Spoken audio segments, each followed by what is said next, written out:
Hello, everyone. Welcome to Decoding Downtowns, brought to you by Vistity. In this podcast, we dive deep with leaders from business improvement districts across the nation, revealing the strategies that are shaping the future of urban development and economic growth. Thanks for joining us. To the podcast, I'm Jamie Schwartzman, your host on Decoding Downtowns. Today, I have a treat. We are going to be home. We are talking to the Valley Economic Alliance in the San Fernando Valley, which is just over the hill, an important major district of Los Angeles. Sonya Blake, she's my host today. She's the president and CEO of the Valley Economic Alliance, and they cover the entire San Fernando Valley region. Sonya, how are you today? Welcome to the podcast. Thank you, Jamie. Doing well. Glad to be here. Well, tell us a little bit about the San Fernando Valley region. What makes it interesting, special, unique?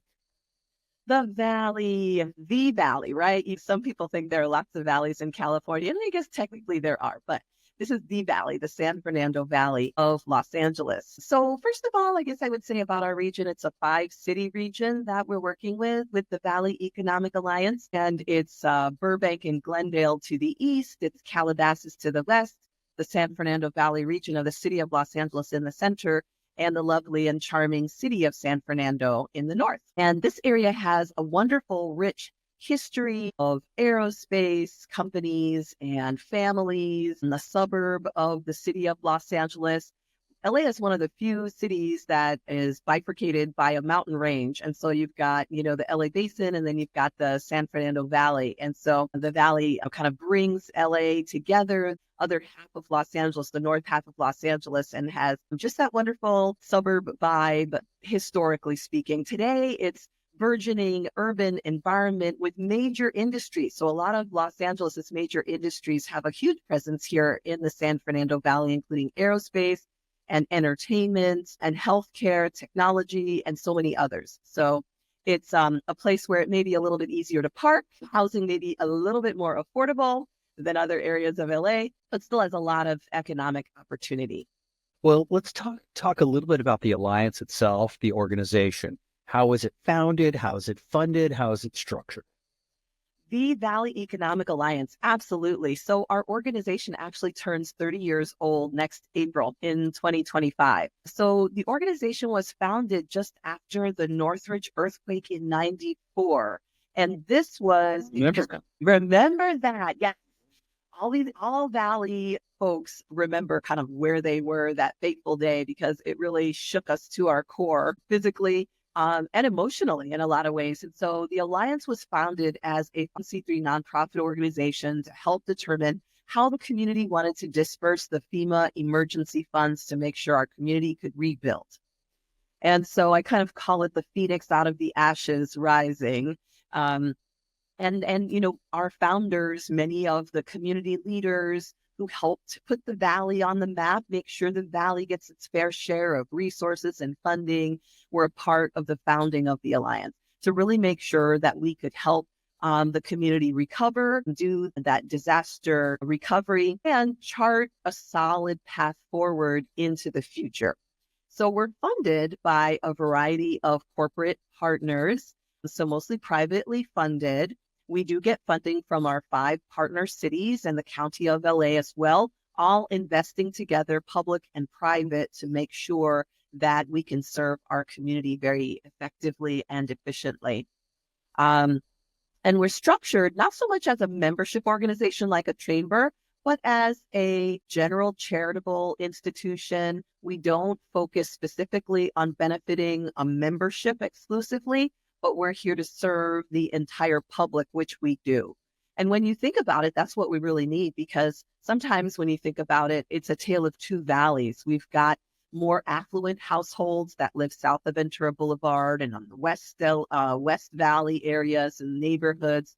And then we've got low to moderate income neighborhoods in need in the central area of the valley like Van Nuys, and then the Northeast Valley like Pacoima, Lakeview Terrace, Sylmar. So the Alliance really pulls together all these stakeholders to chart a path forward for regional development. So what's it like to be president and CEO of this organization? Wow. Well, the organization has a wide, because we're not exclusively economic development.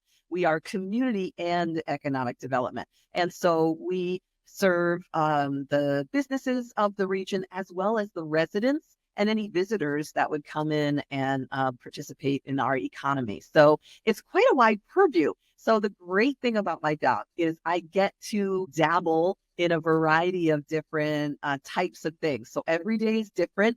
It's incredibly busy. There are a lot of people who want to get in touch with our organization and myself in particular to get the Alliance's opinion on things, to share with the Alliance their opinion on things and how we should be going as a region. So it's incredibly busy, a great variety of activities happening. And it's very gratifying because I get to be a part of LA 28's small business working group, helping businesses to get into the supply chain for the games that are coming in 2028, as well as the other sports teams, sports events coming up. I get to be on Metro's Community Leadership Council for the East San Fernando Valley Light Rail to help advance that and make sure that we're considering what businesses can come into the area and how do we retain the businesses that are already here. So it's an exciting adventure. By the way, I moved over about 4 years ago. I came on board in this position. I moved over from Mayor Eric Garcetti's team. I headed up his small business team prior to the pandemic. And when the pandemic hit, that's when I moved over to the Alliance. Thankfully, it was great timing and I could be closer to home in the Valley where I have lived for over 20 years. I see. So prior, you were with the government and working in City Hall? Yes, that's exactly right. Between downtown City Hall and Van Nuys City Hall, representing the mayor all throughout the city of Los Angeles. Well, let's talk a little bit about what you guys do there and what the programs are that you're, working on to support economic development across the Valley region. Yes, our programs. So we have 4 initiative areas. Our foundation area would be economic development.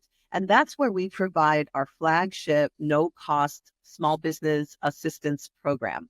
So we help hundreds of Valley companies to get connected to resources and contacts that can help them start and grow in the Valley. And if they're already here, to thrive.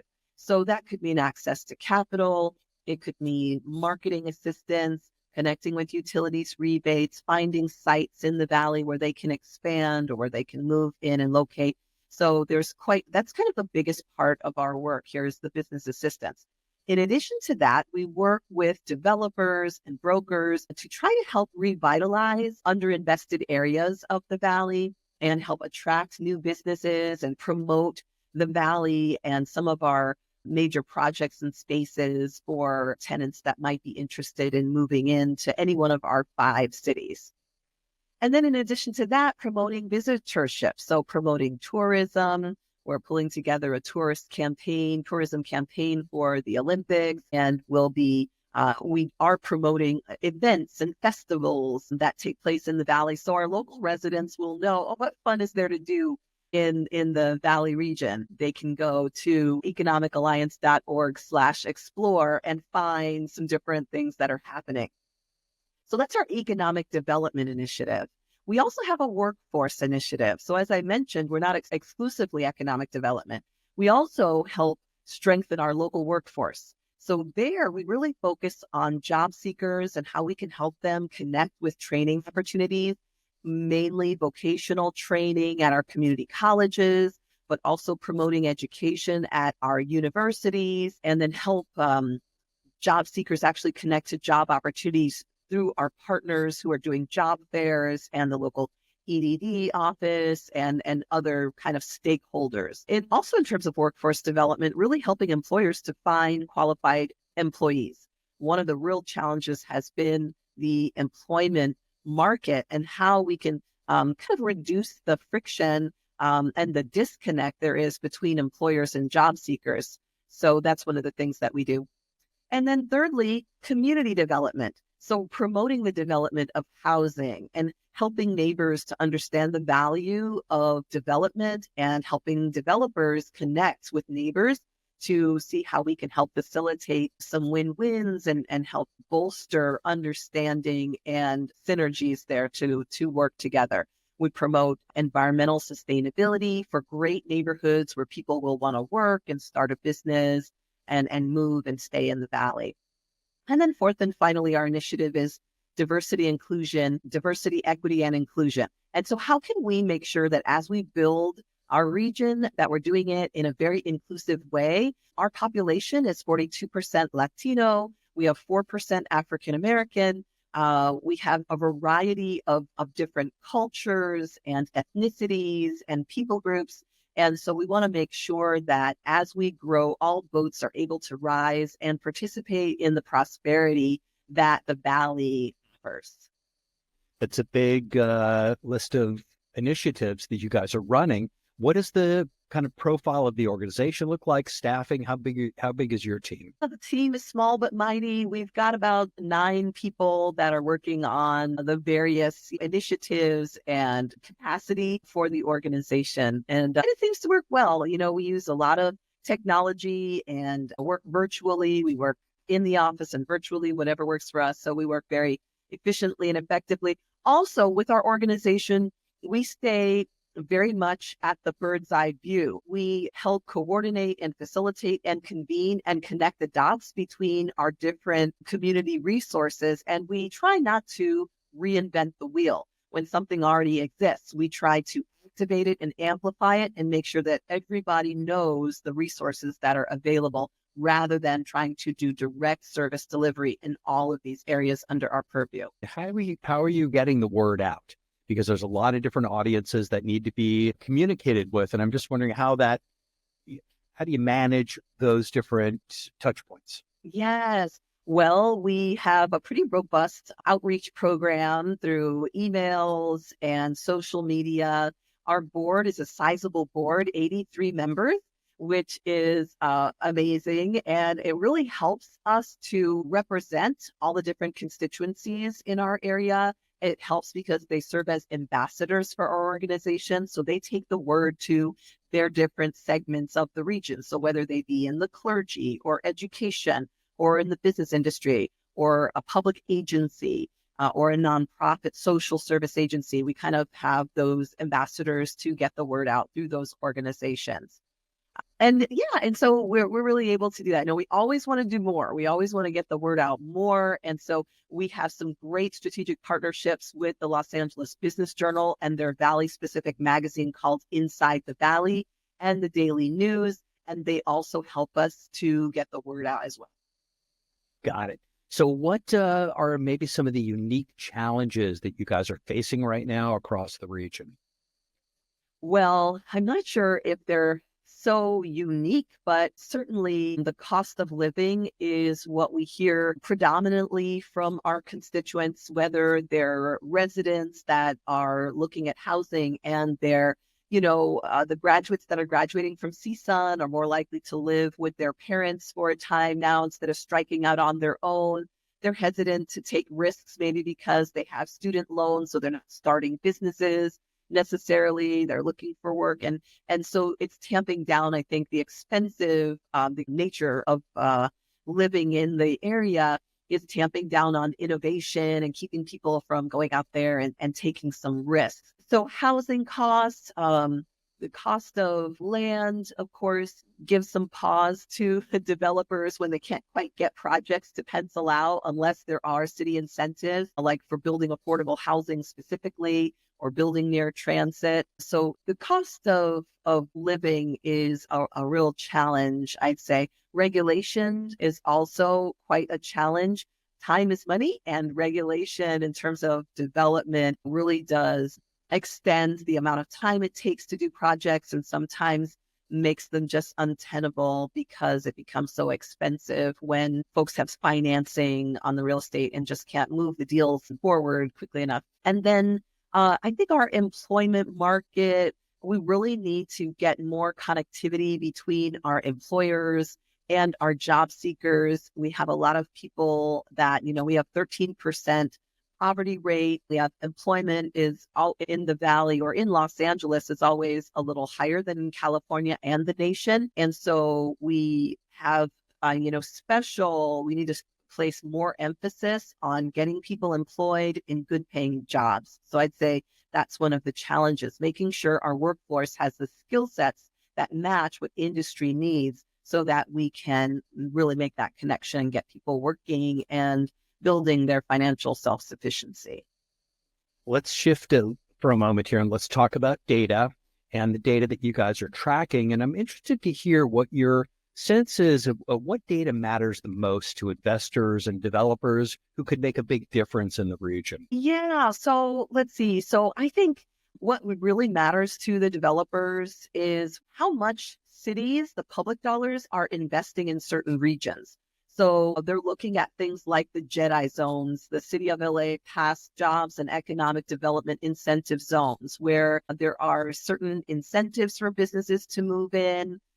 There's facade improvement dollars, there's permit expediting, things like that. And so they're looking for these opportunities, and they're looking at how much will it cost to build and to renovate these spaces. So they're looking for the price of land, of course, and they're looking for what incentives are our cities putting in so that it'll be less expensive to build. I think some of our constituents are also looking at unemployment and looking at the consumer price index and kind of looking at consumer appetite for spending. And is it a good time to invest, or are we going to hold off, or are we going to compare this to other areas and see if we can get a better deal? So we're dealing with some of that. The good news is that our area has so much to offer in the way of like natural beauty and the temperature and just the vibe and the environment of the creative economy, the creative environment, the tech environment. People kind of want to be here in LA, close to where the action is and where things are happening and where innovation is taking place. And that tends to be a real draw, even though our cities don't necessarily provide a lot of financial incentives for companies to move in or to stay. We still find folks that really want to be here because of the dynamism of the area and being close to the supply chain. A lot of folks want to be, because we have major industries located here, it gives them some economies and efficiencies to be close to where their clients are and their suppliers are. How would you characterize the momentum currently in development and investment across the region? I'd say it's moderate. It's like moderate. I think that a lot of folks are circumspect about investing, but they're also responding to some of the incentives and the regulatory reform that mayors have instituted, like Mayor Bass, who had an executive directive to help clear away some of the regulation, especially around affordable housing. So we see a lot of appetite for building those kinds of projects and mixed use projects, especially along major corridors like Ventura Boulevard or Sepulveda Boulevard or Sherman Way, these places where Van Nuys Boulevard, where you see these transportation corridors and where there are incentives for that. So they're really looking out for what our government agencies are doing and I think responding.